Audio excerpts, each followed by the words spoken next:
So can you all see the slides? Good. Okay, great. So first, I thank the principal and all others for this opportunity to present a very dear topic to my heart, which is on the adipose biology, metabolism, and energy expenditure in physiology and pathophysiology. I thank the organizers, Arulmigu Kalasalingam College of Pharmacy and the IPA South Tamil Nadu branch for sponsoring this wonderful seminar series, the virtual learning series. I'm very excited about not just I'm giving the talks, I'm excited about this opportunity.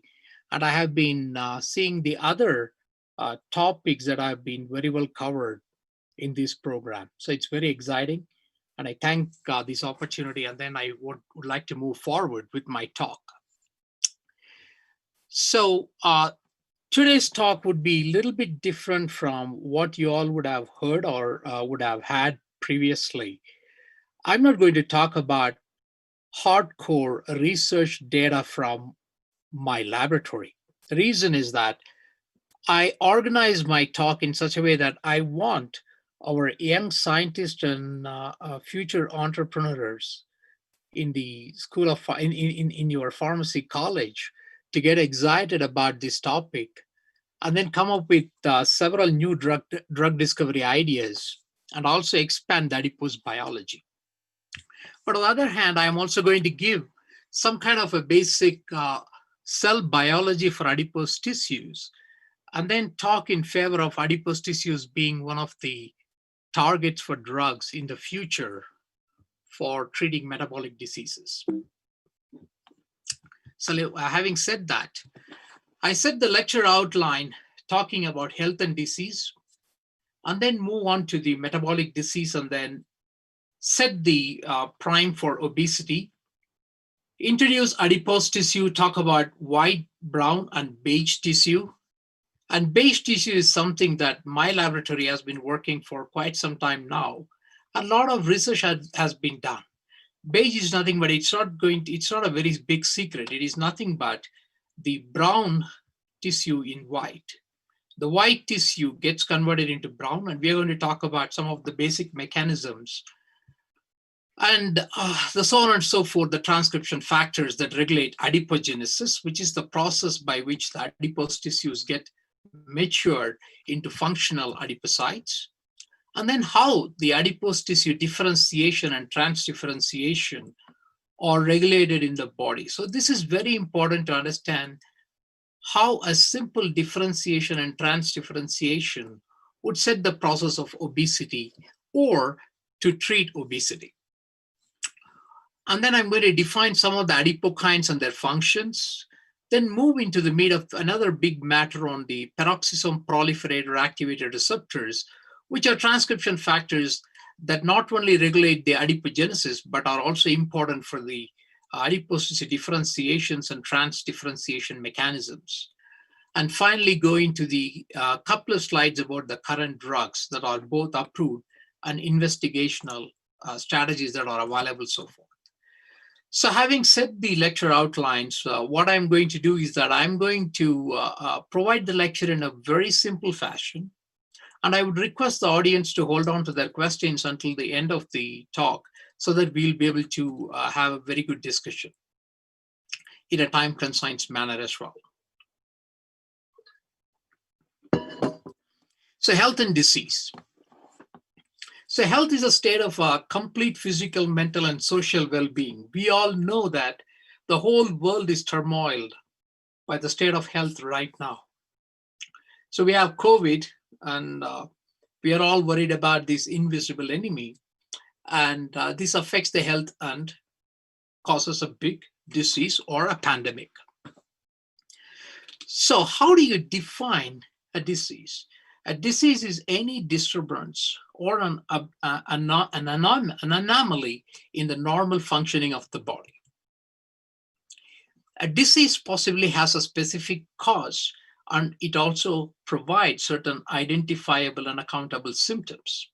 So most of the time, the etiology as well as the origin of the disease sets the symptoms that are diagnosed, and then a therapeutic measure is advocated. So in terms of disease, they are broadly classified into acute, which are rapid onset disease, and chronic disease, which are long-term. I don't want to go into petty examples here, like a fever could be an acute disease, arthritis could be a chronic long-term disease here. So all these diseases have some kind of a damage that they cause to the body. The damage could be a permanent damage or a temporary damage. And the temporary damage is reflected by acute, and permanent damage by the chronic diseases. If any one of you have a difficulty in hearing me, please let me know, okay? I can definitely crank up my examples here, like a few. So basically, the diseases are classified into infectious diseases. They are caused by pathogens. COVID is a classical example. Non-infectious disease, they are non-pathogenic. Like we have diabetes is a non-infectious disease. Metabolic diseases come under the non-infectious disease category.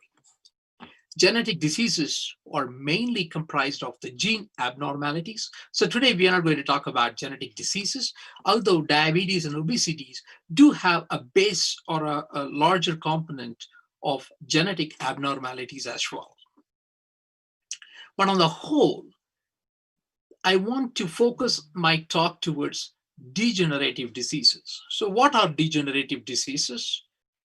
They have a progressive, or they cause a progressive deterioration of functions in the body. So they cause a slow progression. They cause maladaptations in the body. In a metabolic disease, which is a degenerative disease, there are errors in metabolism.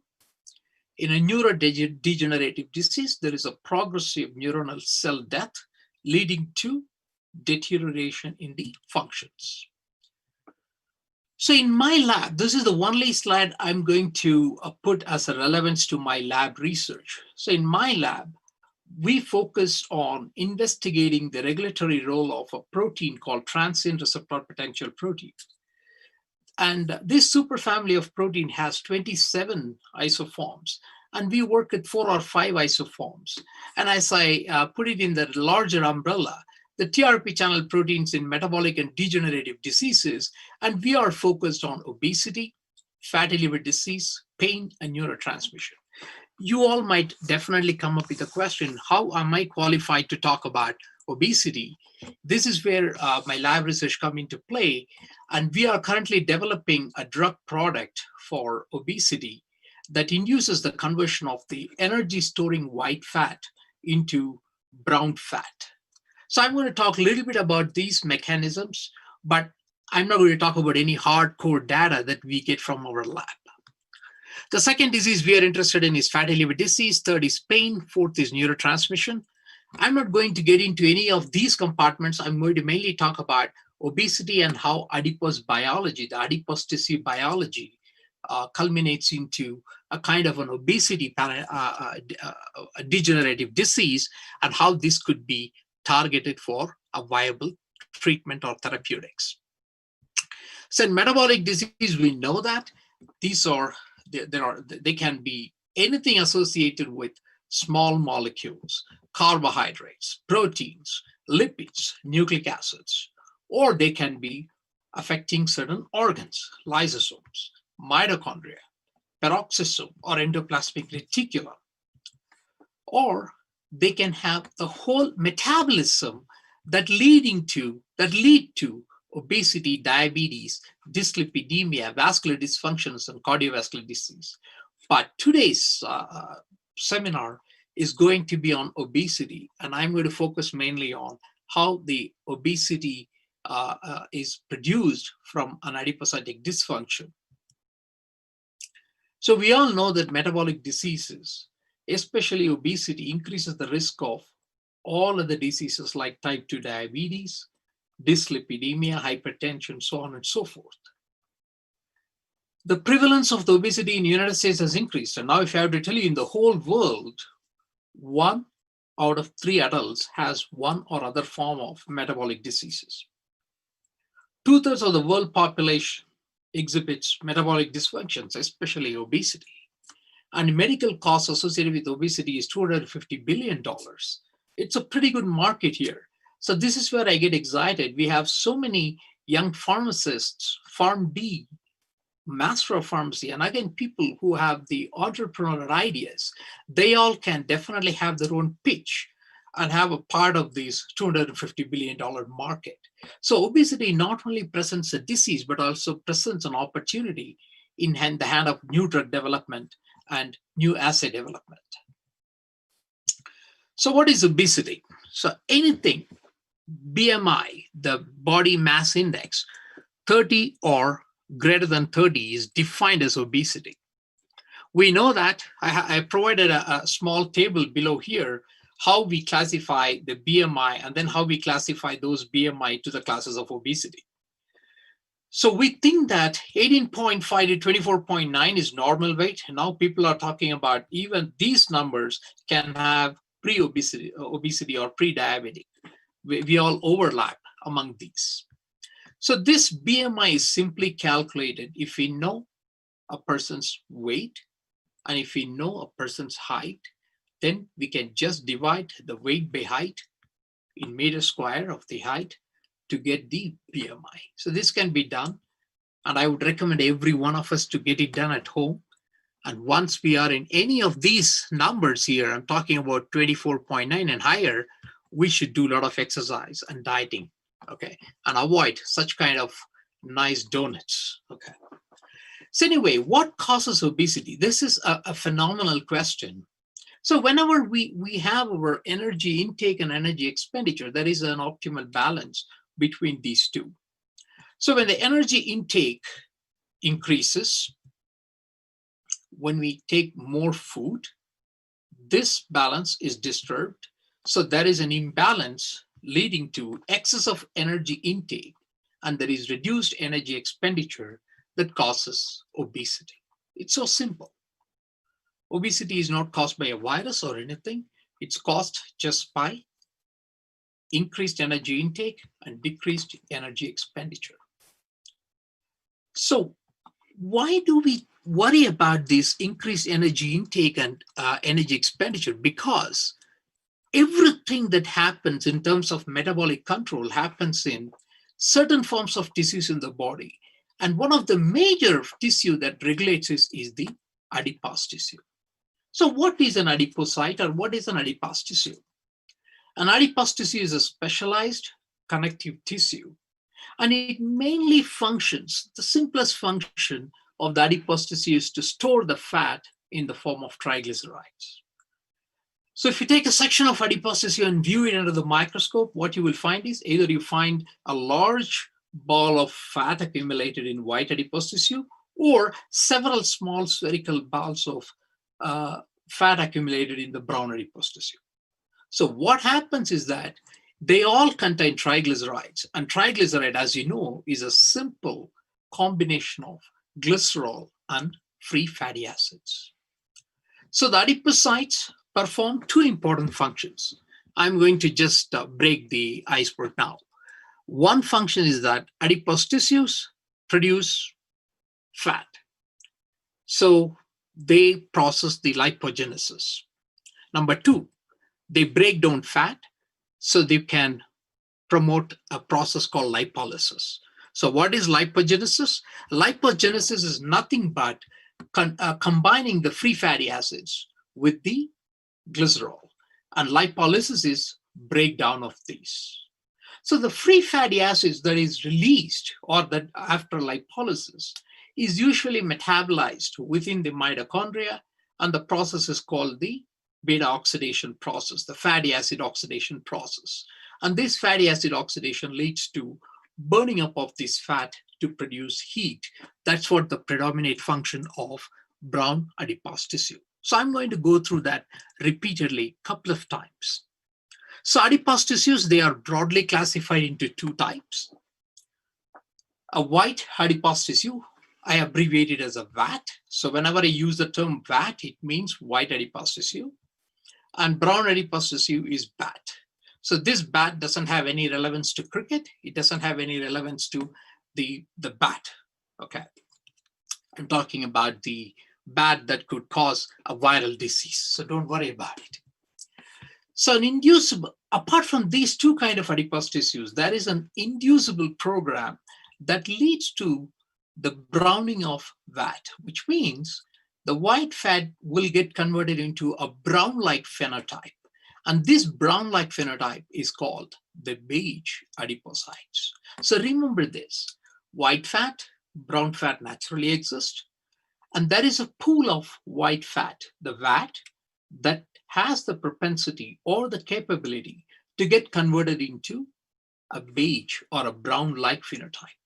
In some cases, they are called bright, B-R-I-T-E, which means brown in white. So what does the white adipose tissue does? It produces good heat insulation, good cushioning effect. We say like people, okay, chubby people, we like them because they have good adipocytes at the necessary place. Okay, so there is a mechanical cushion, which is important, and it is also provides a source of energy. So the white adipose tissue simply stores fat so that the fat is an expendable source of energy. The second class is the brown adipose tissue. And brown adipose tissue would burn this stored fat to produce heat. And the process is called a non-shivering thermogenesis. Why I call it as a non-shivering thermogenesis? Because shivering thermogenesis happens mainly in the muscles. So the muscle contraction increases, and that produces the heat for the body. Whereas brown adipose tissue is important for body thermal regulation via non-shivering thermogenesis. It has its own specific proteins in the gene paradigm that would stimulate thermogenic mechanisms within bat. And once again, I'm reinforcing that they perform main functions, lipolysis, maintain triglycerides, and this is very important. The actual level of these triglycerides as well as the free fatty acids, they will determine the insulin resistance. If triglyceride level increases, insulin resistance would occur. If free fatty acid also increases superbly without any metabolism, insulin resistance would be the result. So adipose tissues specifically function as a sink for not only fat metabolism, but also for glucose metabolism in the body. So this is a simple cartoon for us to know what would be the difference between a monolocular or a monolocular white fat and a multilocular brown fat. You see here beautifully this big white round, what you see here is one simple fat inside the big adipocyte. You see how the nucleus and the mitochondria are pushed to the sides. So this is the monolocular or unilocular white adipose tissue. You see, this is a histology picture that is given in the bottom, and the whole adipose tissue contains several amount of these big droplets too. Again, in a multilocular, you find so many smaller spherical droplets, which are generally categorized for the brown fat. And an important distinction between these two is the number of mitochondria. So you will find more number of mitochondria, more functional mitochondria in the brown fat compared to the white fat. So remember this. This is very important for the thermogenesis and thermal functions of brown adipose tissue. So against the white adipose tissue, when I say what are the subclasses of it, so there are many visceral fat, epididymal, subcutaneous fat. Every fat is available in the, I don't know how this one came up. Okay. I don't know what is the reason for this one coming up, but anyway.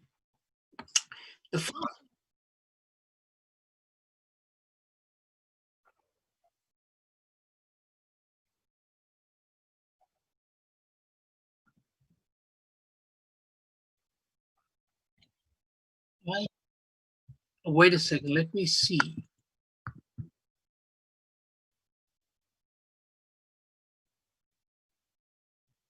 Which option, sir?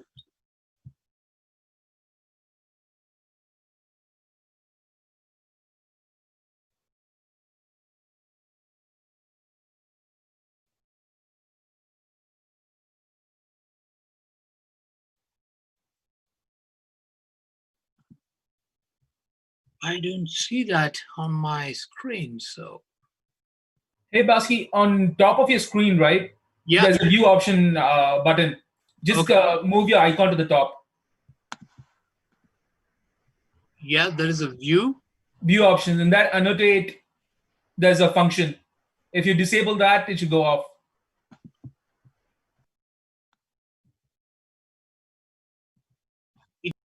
Zoom?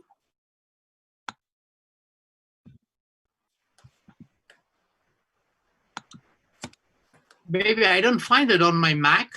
So is there any other? Oh, there you go.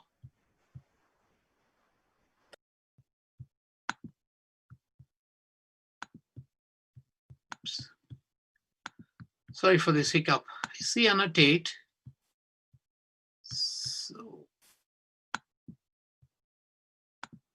great. Thank you, Aditya. It's pretty good.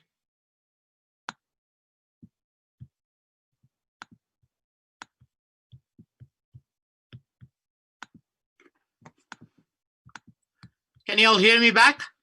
Good. Okay, so the function of the bat is to transfer energy from food into heat. This is the process of thermogenesis.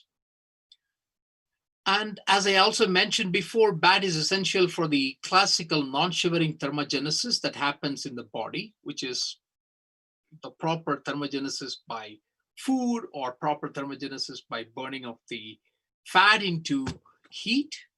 And the rate of thermogenesis centrally is controlled by hypothalamus in our brain. So that is an interplay of thermogenic functions between the brain and the adipose tissue. So this is a big paradigm, I would say, or a controversy in the field, whether we need both hypothalamus and BAT have to function in unison for this thermogenesis. And some of the data that, especially from our lab, we think that activating independently BAT thermogenesis would be beneficial in treating obesity. So I don't want to get into any kind of those arguments, but still, for this talk's sake, we think there is a central control by hypothalamus and peripheral control by brown fat. So when brown fat is active, the lipids and the glucose are combustion. That's why I mentioned the term, the adipocytes serve as the sink for all the glucose, fat, so on and so forth. And when we talk about adipocytes, it's important for us to know these brown fat, do they exist only in animals or only in hibernating animals? No. We human exhibit or we express so much of brown fat in several of these tissues as well. We have a pure brown fat, and we also have a beigeable brown fat in several of these tissues. So we have both white fat and brown fat and beigeable white fat in our body. So now I'm going to put a simple summary slide to describe the characteristics of both white fat and brown fat. And as you see here, the white fat is unilocular. It has a large lipid droplet. It stores the fat for future energy production. It has fewer mitochondria, and it does have or doesn't have, depending upon the fat depot, a protein called UCP1, which is the mitochondrial uncoupling protein, which is also called thermogene. I'm going to talk about it in the next slide. And brown fats, on the contrary, are multilocular and have several mitochondria, and they participate in lipolysis, fatty acid oxidation, and they express so much of UCP1. And one more contrasting feature between white fat and brown fat is the presence of a transcription factor, which is called PGC1 alpha. I'm going to reflect this transcription factor once again in the later part of my lecture. And PGC1 alpha is expressed as a lower level in the white fat compared to the brown fat. I told you about the UCP1 thermogenin, or it is also called as the thermogene. Okay.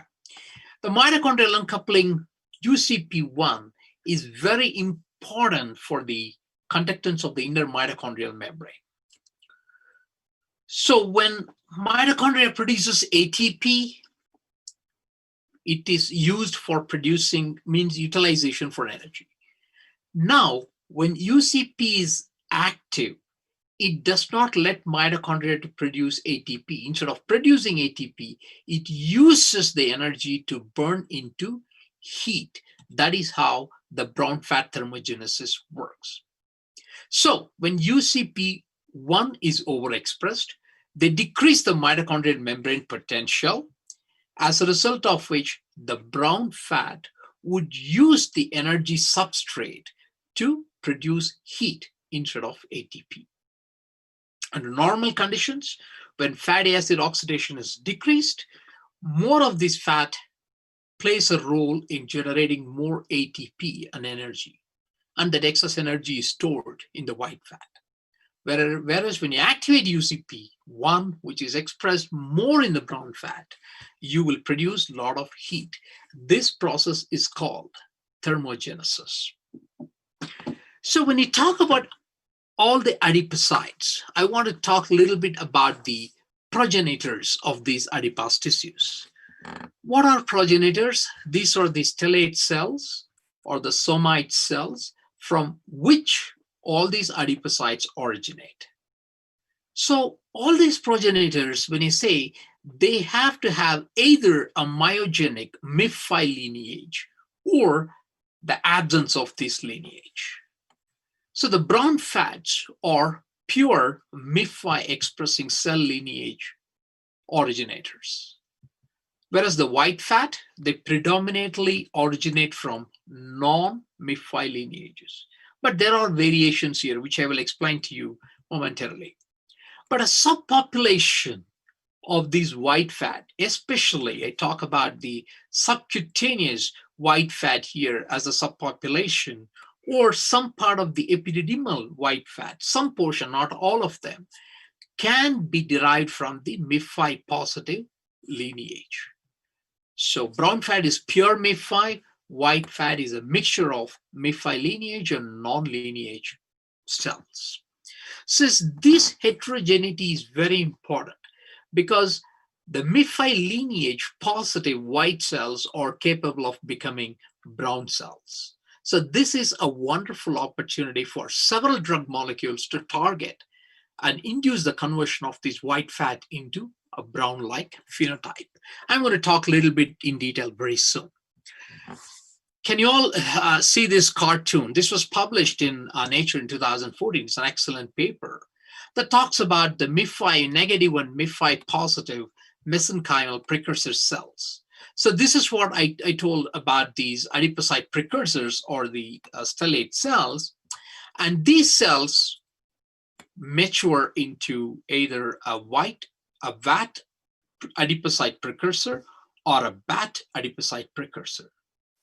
So the MIF-5 negative gets into this, and MIF-5 positive gets into that. Now, among these the VAT cells, they get into mature white adipocytes, which generally not express UCP1, whereas there is a subpopulation that is a beigeal, or the VAT that can get converted into brown. This is the beige fat that do express the UCP1. And then I put in a double-headed arrow here that shows that there is a transdifferentiation possible between the pure white fat to the beige fat. On the other hand, the brown fat, the BAT adipocyte precursors, would give rise to a full functional brown adipose tissue. Again, this is just brown in white, and this is total brown cells. Also, there is a separate lineage of muscle cells, these satellite cells in the muscle. I'm talking about skeletal muscle. And these skeletal muscle cells have the ability to get differentiated into brown fat directly. So this is another opportunity for drug discovery, how to stimulate the conversion of these muscle cells into brown fat for more energy expenditure. So as I told you, obesity occurs because of the imbalance between increased energy intake and energy expenditure. So if you have more brown fat or more beigeable white fat, then we'll be able to expend a lot of energy, and counteract obesity. The next thing I want to talk about is that all these adipose tissue, when you look at it, they function, they have innumerable functions. And all these functions, especially I put in certain functions in capitalized ones. So the adipose tissues play a major role in regulating the physiological inflammation and immunity process, insulin sensitivity and glucose homeostasis. We talked about it a little bit earlier, angiogenesis, and more importantly, they regulate the appetite and energy balance. So I'm going to talk about this in the later part of my talk about appetite and energy balance. That is where most of the drugs are targeting in terms of anti-obesity aspect. Now I want to go back a little bit more into the transregulation or transcriptional regulation of the brown and beige adipocyte. This is important because I'm going to introduce you to some of these PPARs and PRDM16. These are the transcription factors that participate in the maturation of adipose tissue. So this is the cells in somite, which are MIF5 lineage. They commit to produce pre-adipocytes, and these pre-adipocytes differentiate into brown adipose tissue. And for the differentiation, we need three important transcription factors. And I'm going to talk about the EBF2, PPAR gamma, which we all know. PPAR gamma is an important insulin sensitizing protein, also adipocyte differentiation factor. And PRDM16 is another protein. So PRDM16 and PPAR gamma are important for the differentiation of brown pre-adipocytes into brown adipocyte. But just differentiation alone will not help. You need to have a functionally active brown fat. So you need a protein, PGC1 alpha, which I already described to you, and PGC1 alpha and a stimulus, whether a cold stimulus or a beta-3 adrenergic agonist. This would lead to a conversion of a brown adipocyte into an activated functional brown fat. If this is the case for brown fat, what about the white fat? So in white fat, we talked about two kinds of white fat. We have the inguinal white fat and the epidermal fat. So in the inguinal white fat, again, you have the functional, this is the white adipose tissue. The white adipose tissue get committed to produce a beige adipose tissue by the interaction of several of the proteins. We talked about PRDM16, PPAR gamma, and PGC1 alpha previously. And I'm going to talk about one more protein called sirtuin-1. Sirtuin-1 is called the central metabolic sensor. And sirtuin-1 is activated by drugs like TZD, which is the thiazolidine diones. Thiazolidine diones are direct PPAR gamma agonists, and those thiazolidine diones would activate this mechanism to convert the white fat into a beige adipose tissue. Whereas in the epidermal fat, we have two kinds of reactions happening. One is no MIF5 commitment. They just differentiate into a full white fat. If there is a MIF5 commitment, they become a beige adipose tissue. Are you all clear now? So all these transcription factors are important and essential for the functional regulation of beige and white adipose tissues. Now, another phenomenon that I want to discuss here is the transdifferentiation. I told you the concept of browning of white fat, and I'm also going to talk to you about the concept of whitening of brown fat. So let us take this example. We have the mesenchymal cells. These are the precursor cells, the stellate cells. They are activated by certain cues, the bone morphogenetic proteins or some of those cues that will convert into pre-adipocytes. And pre-adipocytes are of two main differentiations. When you have the CEBP alpha and other proteins, PPAR gamma, they get converted into white adipose tissue. Along with PPAR gamma and PRDM16, they get converted into brown adipose tissue. But having them matured, a functional white adipocyte can be converted into a functional brown adipocyte by PGC1 alpha. And this process is called transdifferentiation. If you inhibit PGC1 alpha, you may even turn down some of these brown fat into white fat. This is what that happens in the body in the case of obesity. So the functional expression of PGC1 alpha decreases, the functional expression of PRDM16 decreases, as a result of which more white fat production happens, and also whitening of brown fat happens, leading to more adiposity and obesity. Is that clear now? So when you look at the microscope, under the microscope, a pre-adipocyte and a mature adipocyte, what you see here is that in a pre-adipocyte, you just see the cells with all these stone cultures, nice cells with their nucleus. And once they get differentiated, we used an oil red rose staining here to show that these adipocytes have lots of small oil droplets accumulated into them. So that is how the fat becomes synthesized as well as processed and stored in the mature adipocytes. So whenever we see obesity as a disease, obesity has a lot of mature white adipose tissue, and there is functional downregulation of brown adipose tissue as well as brown adipose tissue thermogenesis. So this is how the whole of obesity is regulated.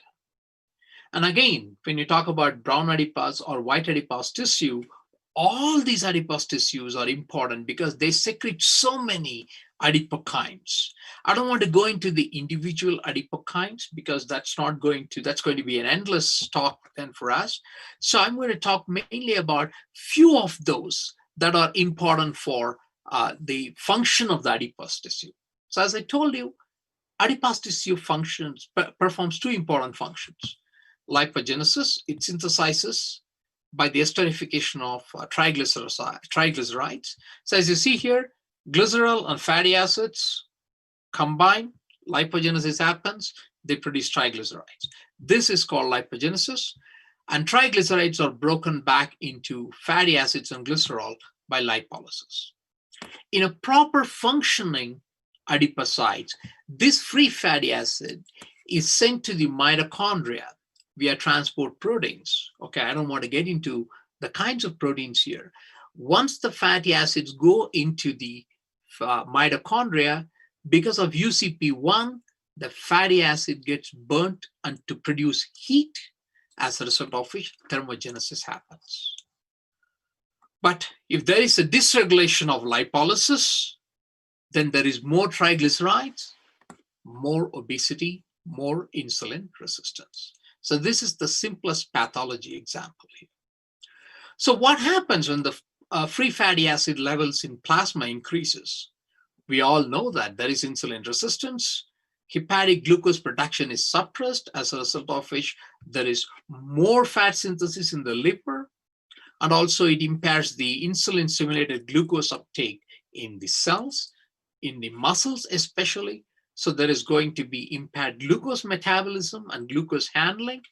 And also there is a significant increase in all these VLDL, LDL, triglyceride levels, and decrease in the HDL levels. Those all lead to the non-alcoholic fatty liver disease, and then the endothelial dysfunction, so on and so forth.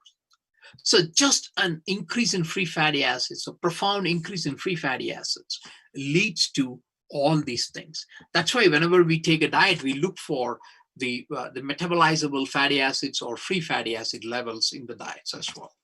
We talk about the cholesterol, metabolizable cholesterol, or the triglyceride levels. So those would certainly contribute for a downregulation of adipocyte functions. So how do you think the lipolysis is regulated in adipose tissue? It's very simple. First, I want to tell you that I'm going to show the cartoon for the lipolysis mechanisms, but I want to again break the ice here. There are two kinds of lipolysis. One is a basal lipolysis, one is a stimulated lipolysis. And I want to show the stimulated lipolysis process because this is a little bit complicated, and the basal lipolysis is going to be very simple.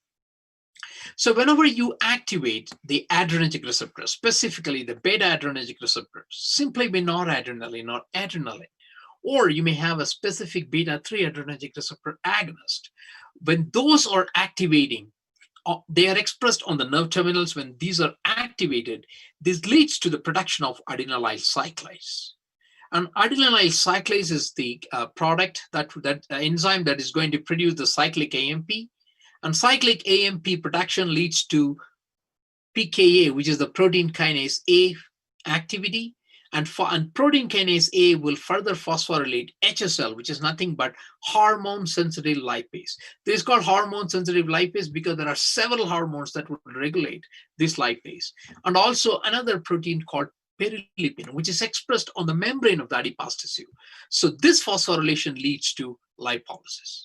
So activating the adrenergic receptors leads to lipolysis, which involves two important proteins. One is pKa, the other one is HSL, leading to lipolysis. pKa is protein kinase A, and HSL is the hormone-sensitive lipase. And this is the function of the adrenergic receptor stimulated mechanism. So this is the catecholamine stimulated pathway. We talked about it.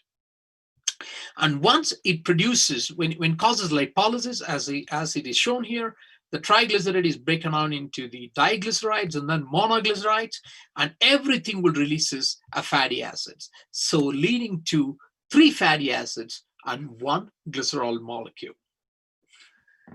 Whereas if you look at the basal metabolism, in basal metabolism, hormone-sensitive lipase is not involved, whereas you have the adipose tissue triglyceride lipase is involved here, which catalyzes the hydrolysis of the triglycerides into diacyl glycerol and 1 molecule of free fatty acids.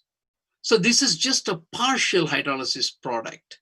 So you don't get a complete lipolysis. The basal lipolysis is only limited to the DG, means diacyl glycerol, whereas the stimulated one produces diacyl as well as monoacyl, so it produces a complete glycerol and 3 fatty acids.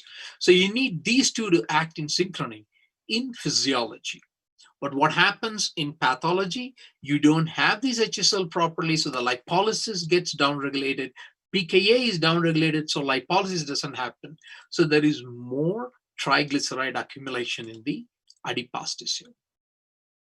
Also, I want to tell you, the free fatty acids, I told you, UCP1 is important for this metabolism in the mitochondria and the brown fat. So if UCP1 is functionally downregulated during obesity, even when you have the adrenergic receptor activation leading to HSL phosphorylations, we won't get enough lipolysis happening. Even when lipolysis happens, there is free fatty acids. They remain as free fatty acids. They cannot be broken down to produce heat. So you find a lot of free fatty acids in the plasma transporting into the liver, leading to insulin resistance, so on and so forth. So now I'm going to talk in the later part of the talk is going to be on the adipogenic transcription factors. So there are 3 different kinds of adipogenic transcription factors. We are going to put them into the class of peroxisome proliferator activator receptors. These are the PPAR gamma, PPAR delta, and PPAR alpha. So I think most of us know that we will be able to target them, either a direct agonist for any of these or a pan-agonist, which can activate more than 1 PPAR alpha form. So how would these transcription factors act? Very simple. They bind to the specific DNA response elements. And once they bind to these DNA response elements, they can increase the transcription of the downstream process. For example, UCP1 is under the transcription control of PPAR alpha.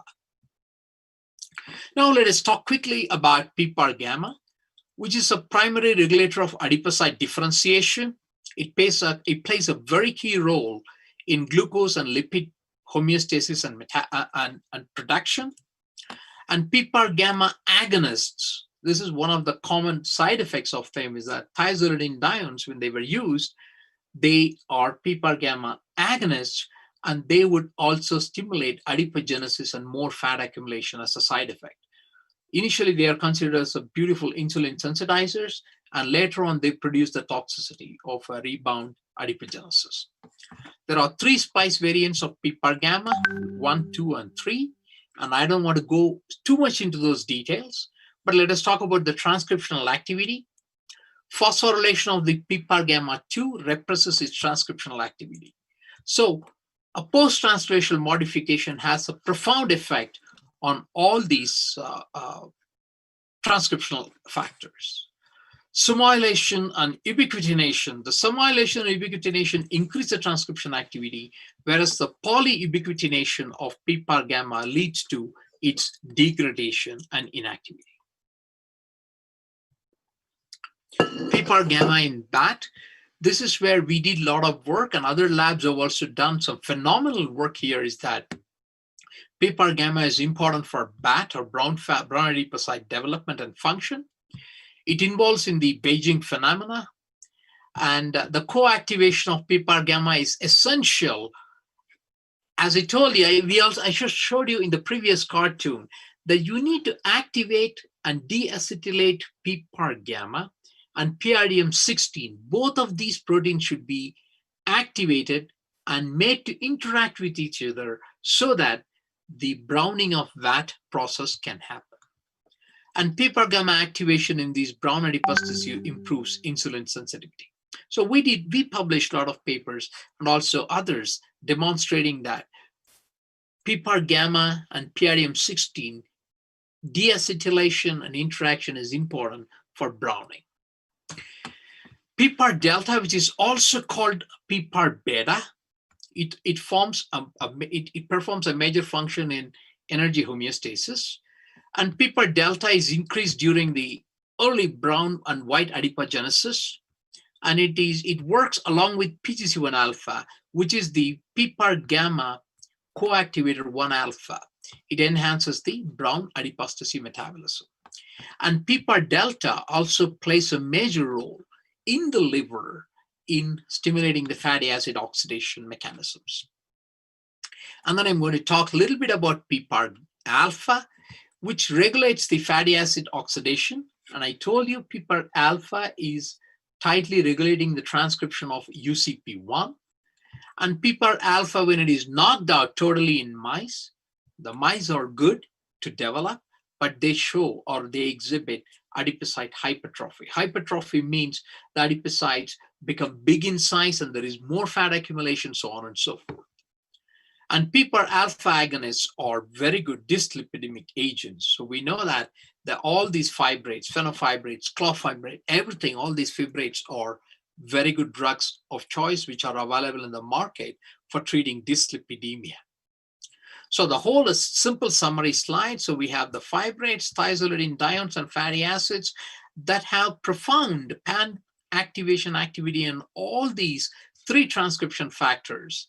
And those agonists and even some of those modifiers or stimulators regulate all these functions: carbohydrate metabolism, lipid synthesis, lipoprotein expression, and peroxisome proliferation, UCP1, PRDM16 interaction. So there is a multitude of research going on in these, and we know that these receptors can be activated by specific agonists that are available in the market. And this is what I want to talk a little bit about PGC1 alpha. PGC1 alpha is a PPAR gamma co-activator 1 alpha, which is important for not only for brown fat activation, but also for the conversion of the transdifferentiation between white fat into a beigeable fat. And it has several isoforms, P4 alpha and PGC1 alpha and PGC1 beta, which are all related co-activators. Now I'm going to switch my talk a little bit towards the strategies to counteract obesity. We earlier saw, we learned about adipose tissue and their metabolism, number 1. Number 2, how adipose tissue transcription factors will regulate the conversion of a fat-laden white adipose tissue to an energy-expending brown adipose tissue. Now we're going to talk about what happens when a person is already obese, how a therapeutic measure can be advocated to either to promote weight loss, so on and so forth.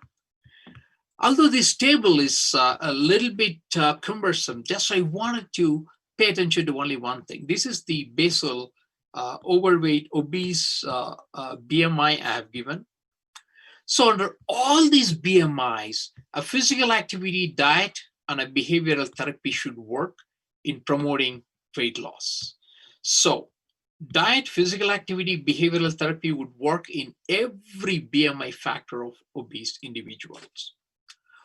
Pharmacotherapy is very important when the BMI starts going above 30, because the person is not responding to the physical activity and behavioral adjustments, even the lifestyle adjustments.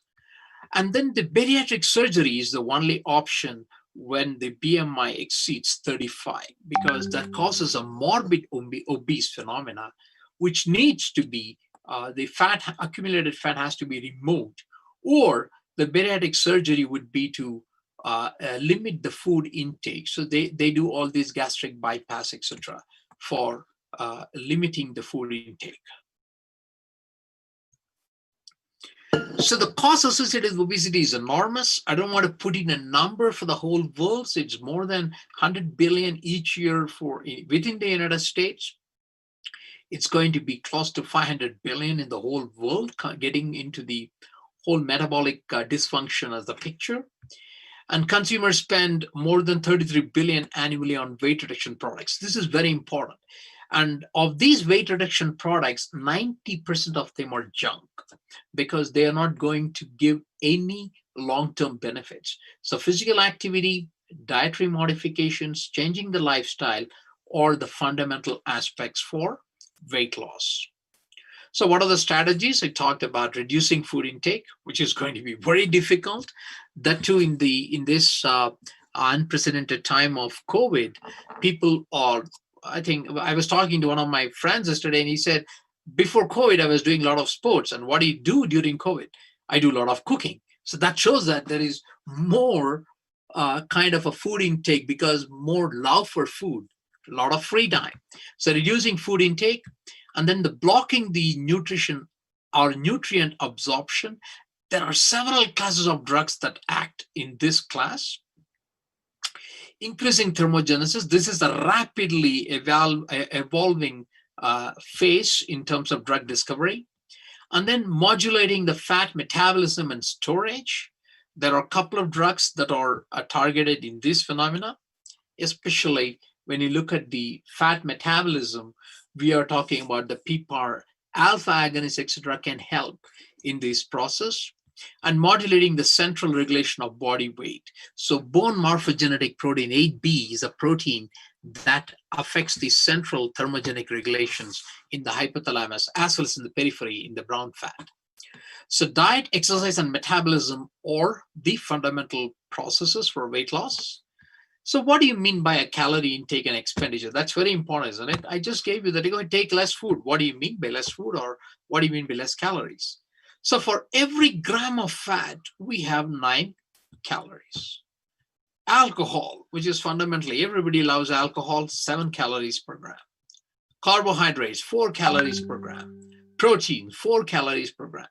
When a person takes these things per gram, and we take approximately close to 500 to 600 grams of food in a day, or some people take it at one time. So the amount of energy that is expended is given below. At resting metabolic state, like we are all now resting, we are all sitting, and I'm sitting and talking, and you're sitting and listening. Hopefully you're listening. That's what I guess. You're not sleeping. Good. So the resting metabolic rate is 60 to 75%.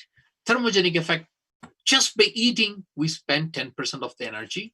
And physical activity, basic physical activity, gives 15 to 30%.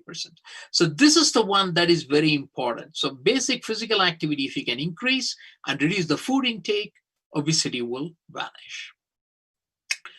And then how do I define calorie, which is very important for pharmacists to know?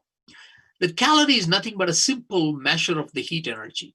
So when I say 1 kilocalorie, 1 calorie, the heat required to raise the temperature of 1 gram of water to 1 degree Celsius by 1 degree Celsius is 1 calorie. If the water is 50 degrees and you want to increase it to 51 degrees, the heat energy required will give you 1 calorie. And the heat or calorie is represented as energy. Some people represent it as the kilocalories per gram or per kilogram, and some represent it as kilojoules. Okay. Exercise and weight loss. Exercise is important for maintaining weight loss. That's important. But the problem with exercise is that once you stop exercising, there is a rebound weight gain. So you should not disrupt your exercise regimen. Also, diet is very easy to suggest, but it is very difficult to practice. Okay, but a combination of these would be effective. So exercise plus diet would lead a better effect and limit the calorie intake. Remember the calorie calculation, increase the energy expenditure, that would lead to decreased weight gain. So when to consider pharmacotherapy? So I talked a lot about exercise and diets. For some people, it's not possible to follow. Then when they go to this edge of up to 30 BMI, then they have to think about pharmacotherapy. But usually the physicians think that it is important to combine exercise and diet. And if this combination doesn't yield benefit for at least 6 months, then it is important to go for a pharmacotherapy for obesity. So now, peroxisome proliferator activated receptor agonists, we talked about it. Are they all anti-obesity agents? The answer is no. They are not anti-obesity agents, but they are mainly used for treating some of these comorbidities associated with obesity, like PPAR gamma agonists for insulin resistance and insulin sensitivity. PPAR alpha, we talked about the fibrates, they are for dyslipidemia. And dual agonists or pan agonists, we have all of these, miraglitazar, etc. They are very useful for treating type 2 diabetes and dyslipidemia. But on the other hand, a PPAR delta agonists are used for anti-obesity agents, but there is a lot of associated risks and toxicities for these drugs. For example, PPAR gamma agonists, water retention, fluid accumulation, edema, weight gain, and more importantly, although they are initially beneficial as an insulin sensitizer, they also promote adipogenesis, leading to increased obesity. Several of these drugs are discontinued, but again, this discontinuation happens not because the carcinogenic effect that they have shown in the rodents, especially troglodyazone is a drug that shows some propensity for liver cancer. Their clinical safety made these concerns for their withdrawal from the market. Now, in the last 2 slides, I'm going to show some of the simplest drugs that are used currently for treating obesity. These are some of the drugs that are approved by US FDA for treating disease, the serotonin receptor agonists. Okay, lorcaserin, this is a very good drug. Then opioid antagonists, they mainly work in terms of decreased food intake as well. Like you have this GABA inhibitor. Topiramate is a very good agent that increases metabolism and decreases food intake. And a very successful drug now is the liraglutide, which is a GLP-1 analog. I didn't talk much about GLP-1. GLP-1 is glucagon-like peptide 1. It is expressed in both the peripheral system as well as in the central nervous system. In the central nervous system, GLP-1 controls the food intake.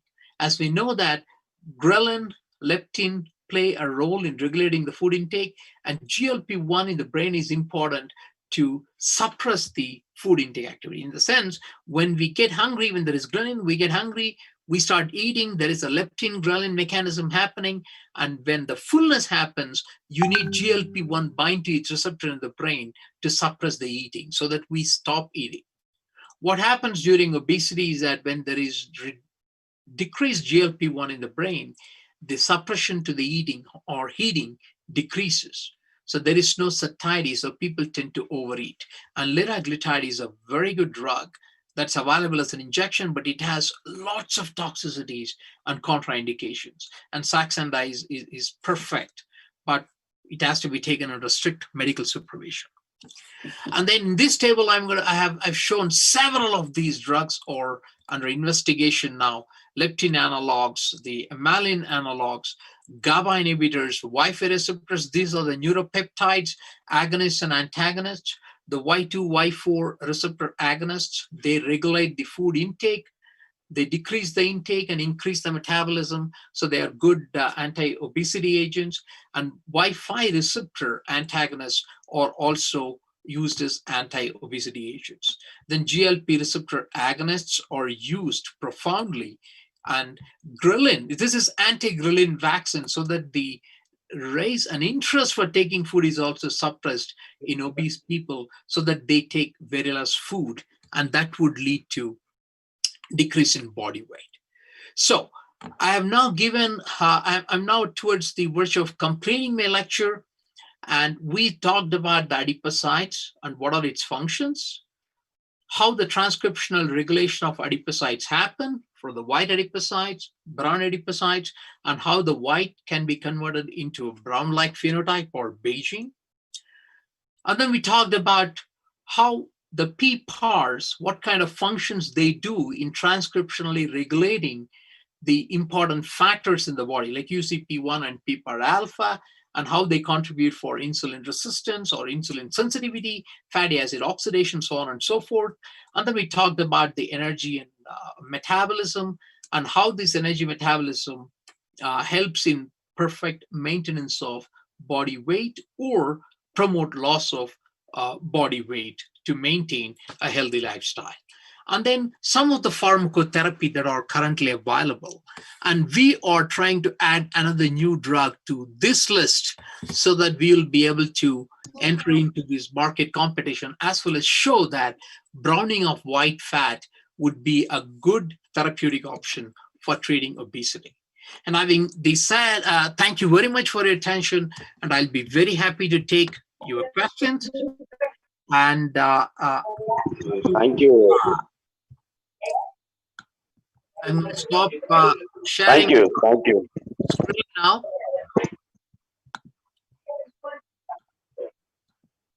Thank you, Professor Dr. Baskaran, sir. Very, Sure. Thank you, sir. Sir, this is Dr. Venkatesh, sir. Yes, please. Thank you, sir. Sorry, sir, I could not join on time, sir. It's okay, sir. Sorry, Yeah, very sorry. Yeah. Due to some network fluctuations, sir. Thank you, sir. How are you, sir? How is everybody at home, sir? Oh, yeah, all is good, sir. Yeah, all are good. Yeah. How are you doing? Thank you, sir.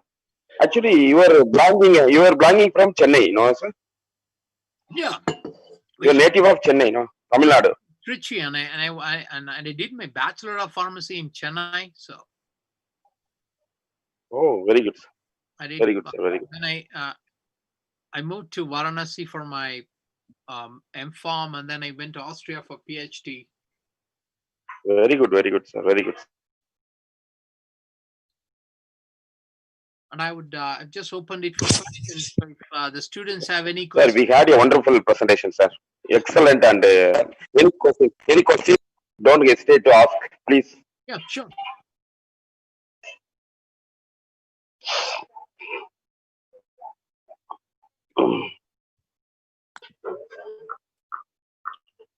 Anbu, sir? Yes, sir. Is there any chat box? Yeah, they can put it in the chat. I can answer those questions. So. Yes, sir. I have a question, sir. Yes. Sir, you have told about the obesity, sir. Yeah.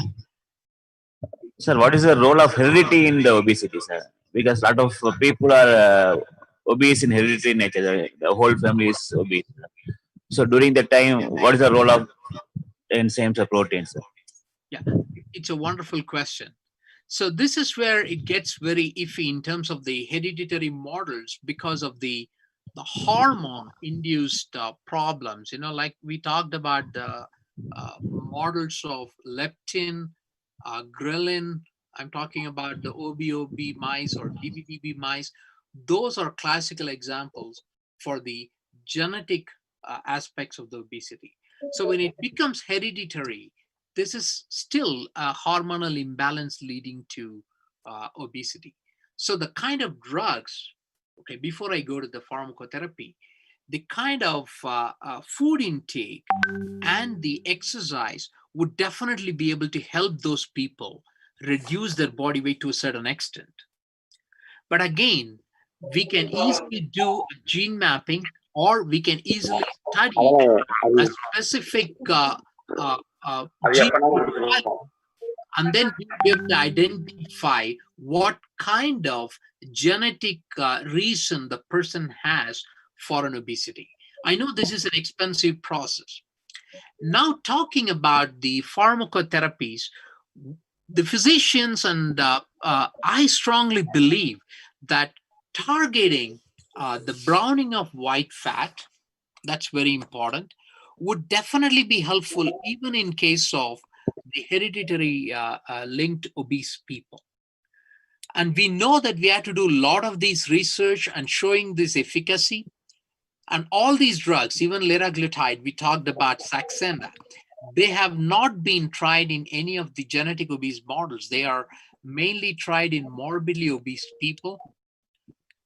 So to put it everything in a nutshell, genetic obesity, genetic linked obesity presents a challenge not only to pharmacotherapy, but also to diet and energy expenditure or lifestyle modifications.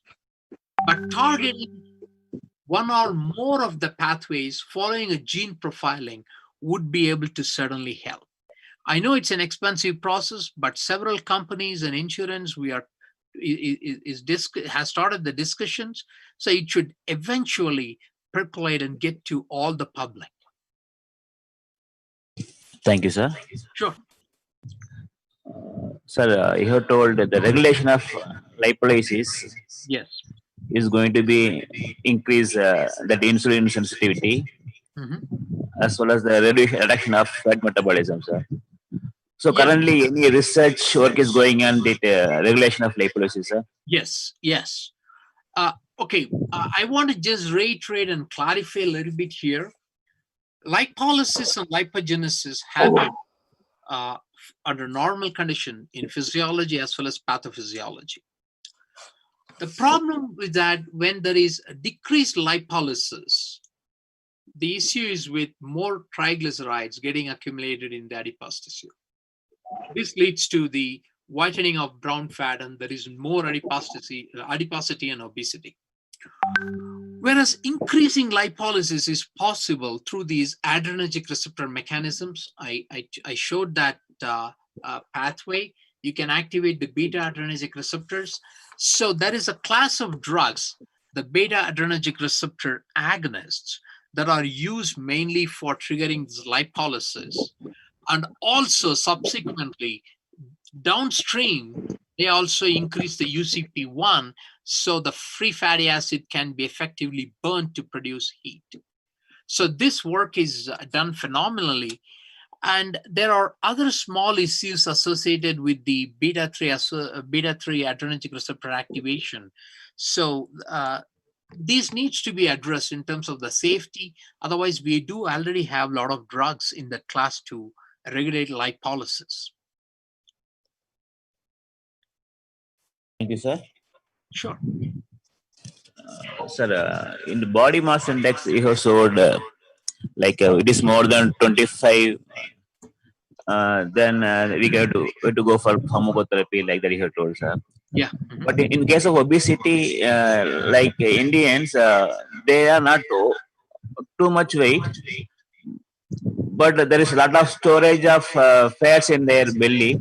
Yes. So that also will be considered as obesity. For that, any specific treatments other than exercise? Beautiful question, sir.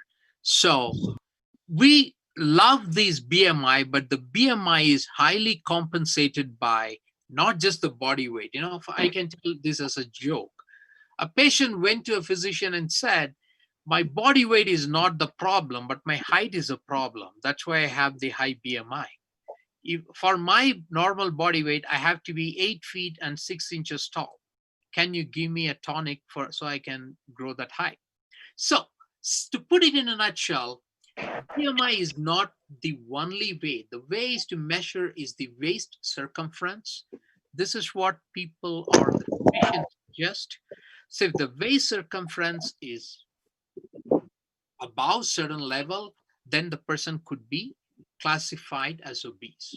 Again, you brought a wonderful point about the Indians, and I'm now pardon my gender specificity here, that is that is about the apple and pear obesity. Have you heard of it?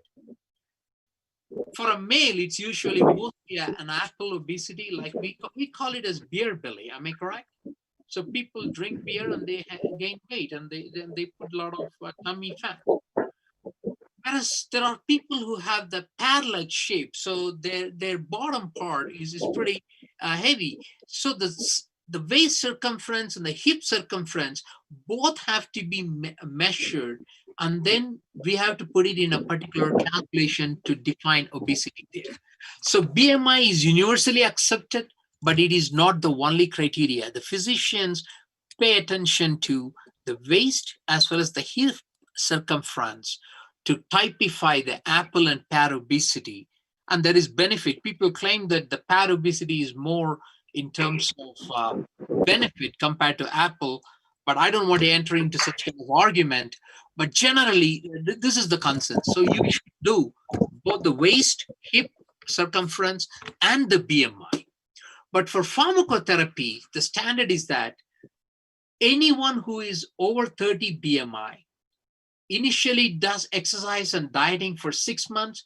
If they don't respond to exercise and dieting, then they go for pharmacotherapy. They don't start for a 25 BMI pharmacotherapy. Thank you, sir. So generally, weight to be considered for good things, weight color.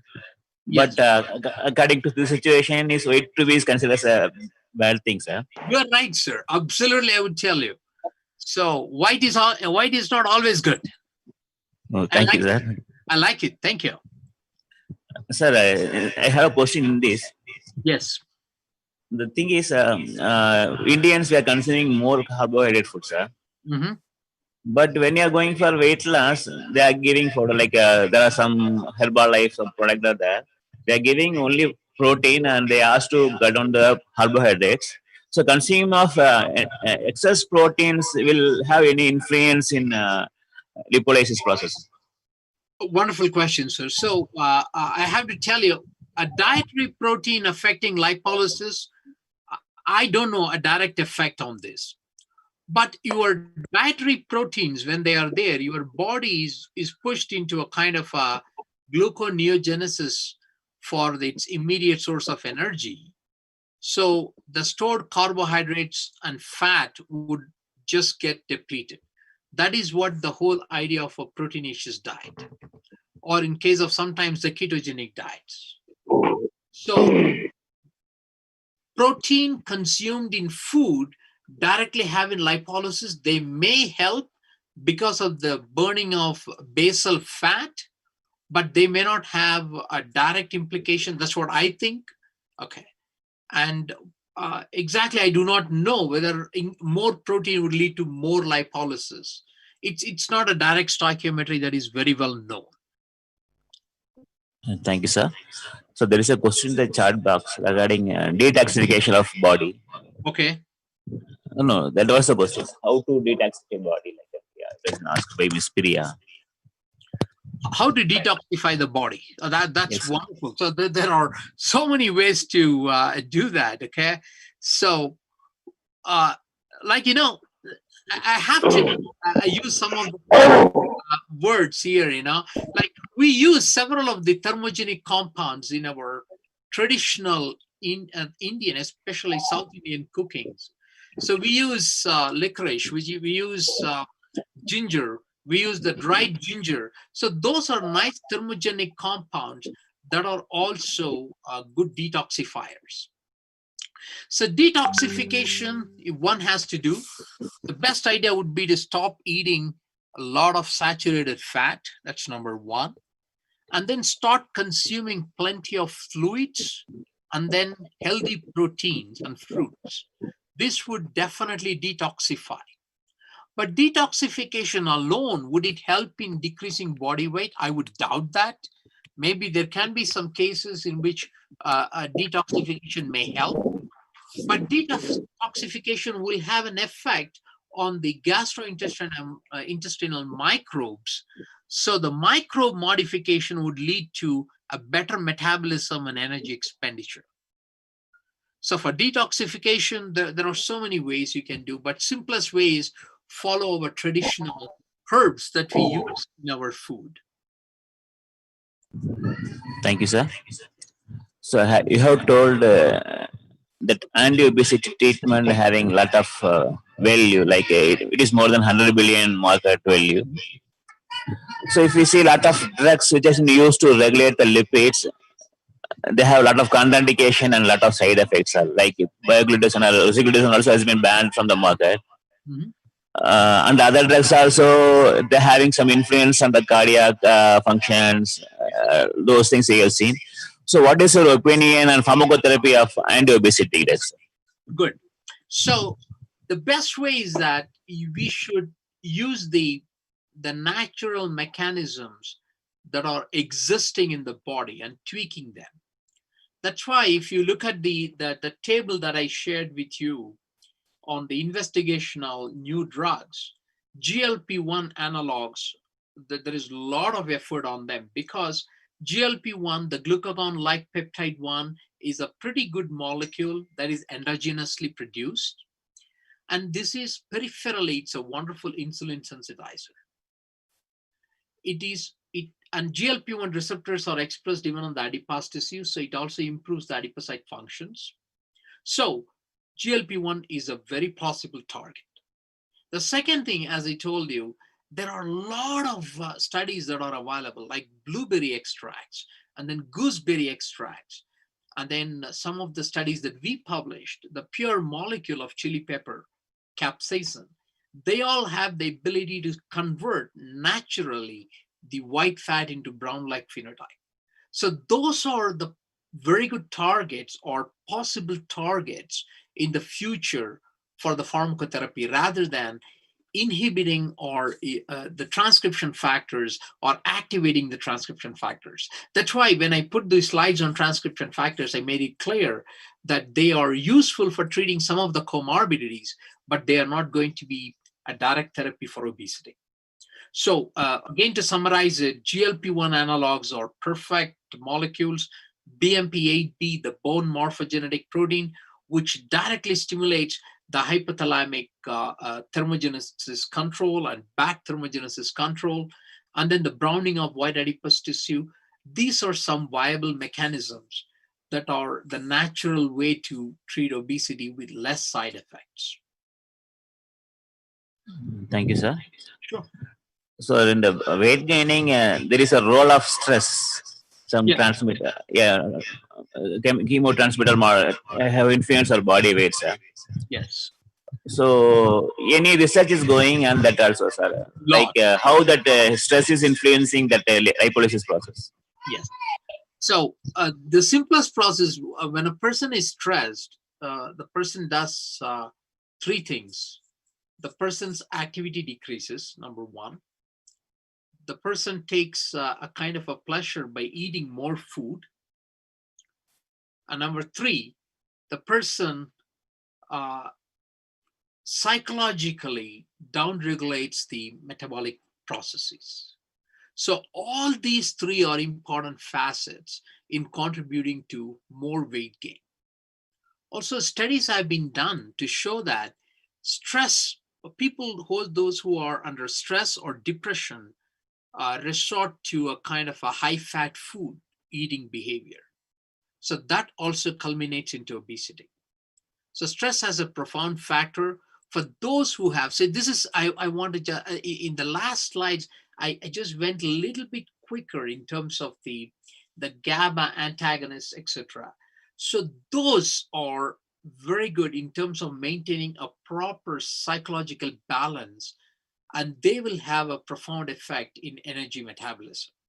So there is a lot of research that is being undertaken now in terms of reducing stress. So people practice that, and there's also publications, and we do have a good institutes in the National Institutes of Health, the alternative health.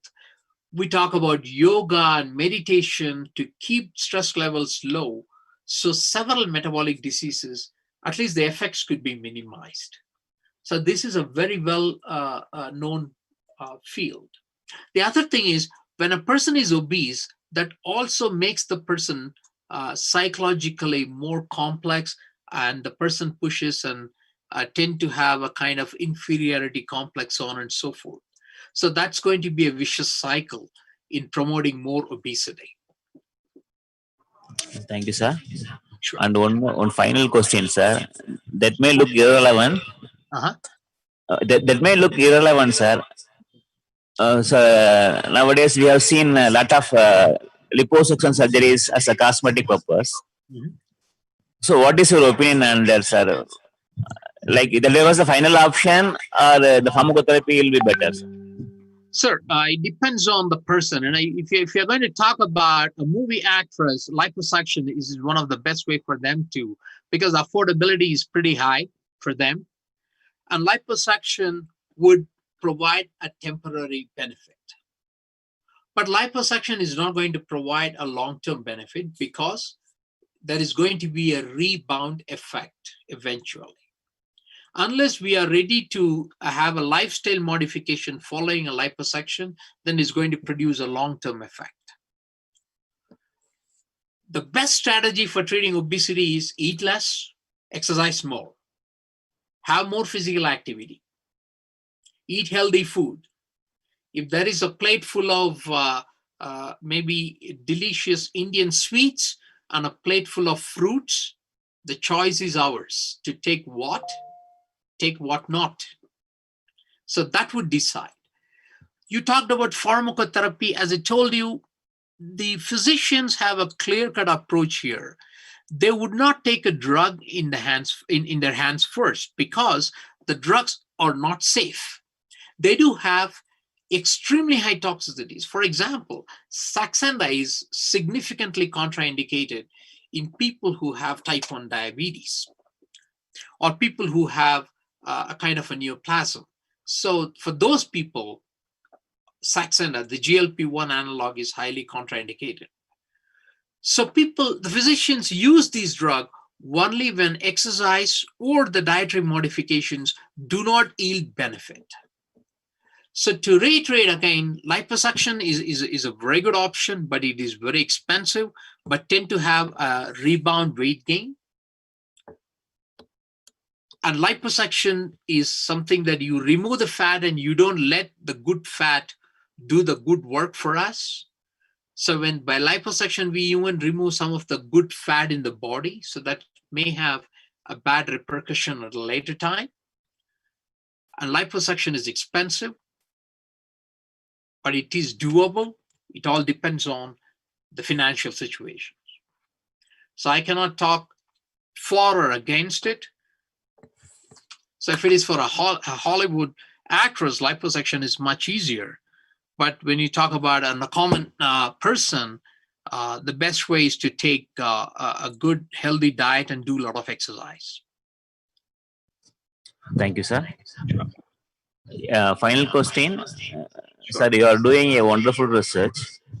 Thank you. And here, really, mostly in India, we are focusing on quantitative research. Normally, we are going to be prove the folklore claims, which may be true or not, those things. So, what is your advice to the future researchers? Some of students may also be researchers, to how to do quality research and how to select research areas. On that side, we need a guidance from you, sir. Sure. The first thing I would tell you, I have to be a little bit of a disagreement in some part of your statement, because I did my undergraduation in Madras Medical College, and I did a wonderful project with my mentor, then Dr. V. Vijayshekaran, who was the vice principal of Madras Medical College. And I did a project with him on toxicological basis of clinical pharmacy. So the ideal research project doesn't have to be,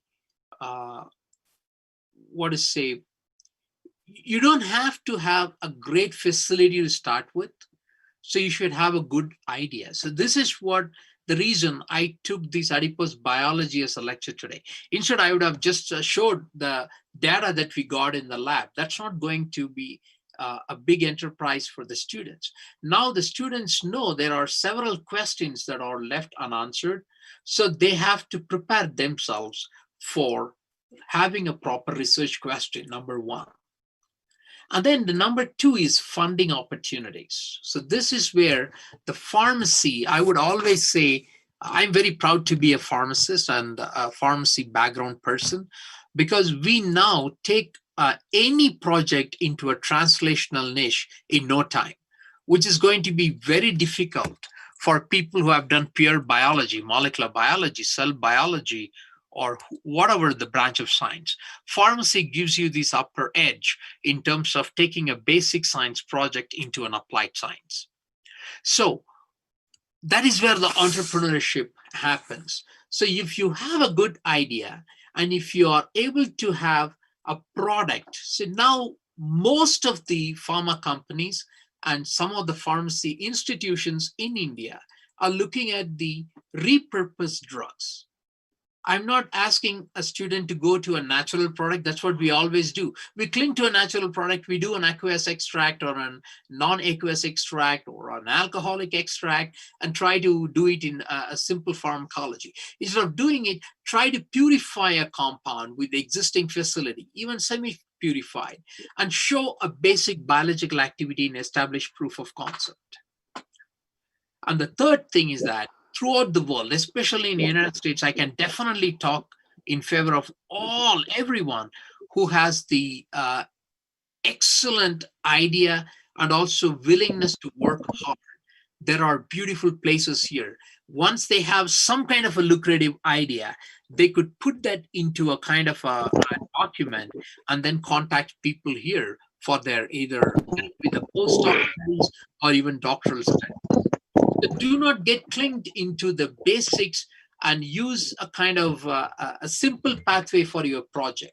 Even this can be a slow phase of development. Try to develop new and novel ideas, bold ideas, have concepts, stay strongly behind your concept, do as many experiments as you could do with the existing facilities.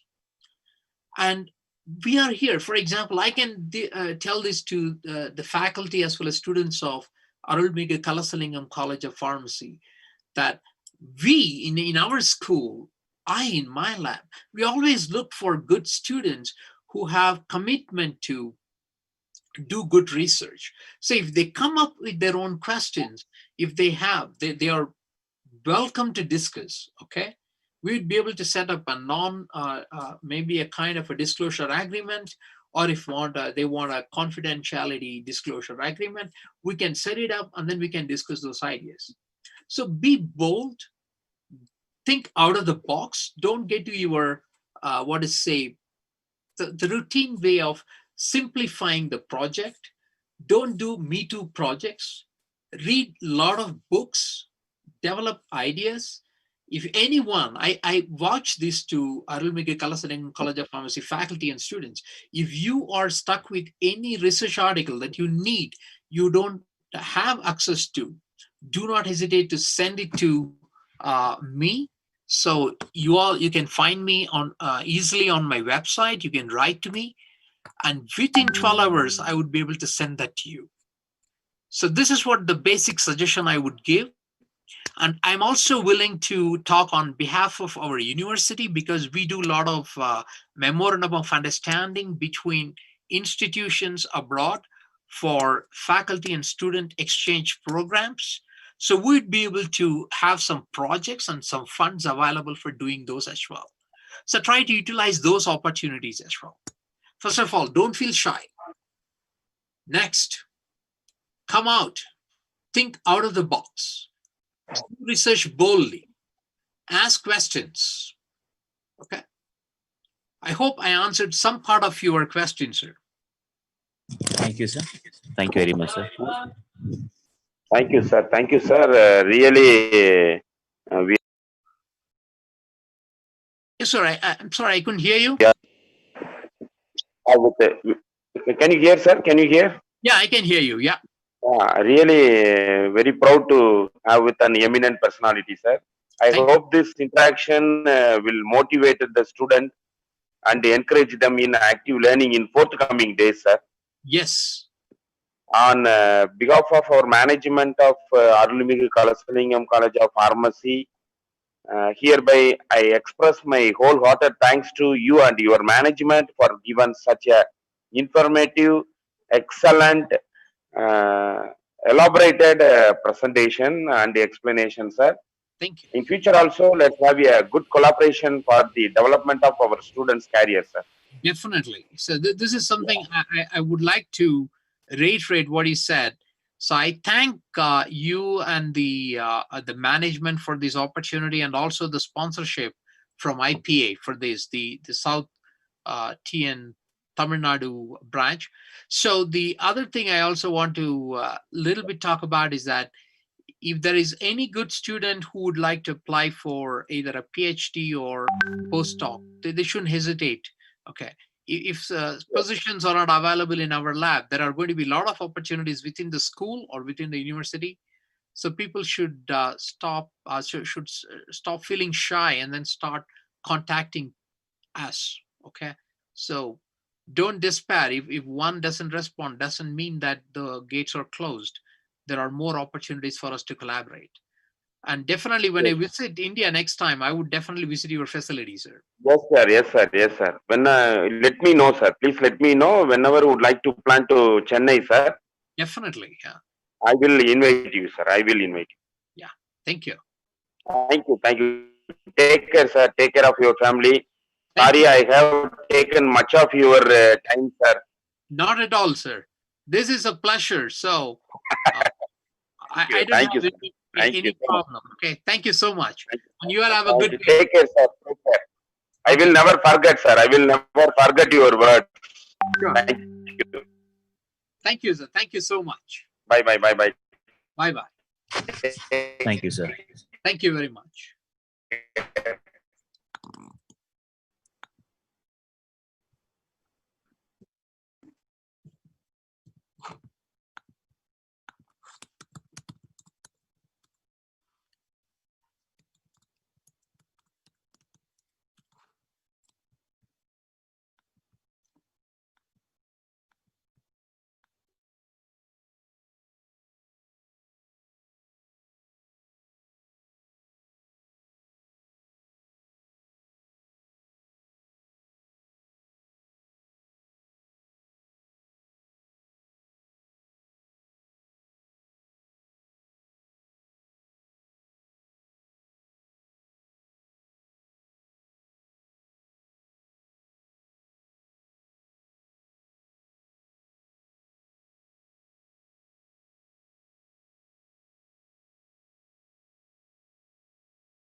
you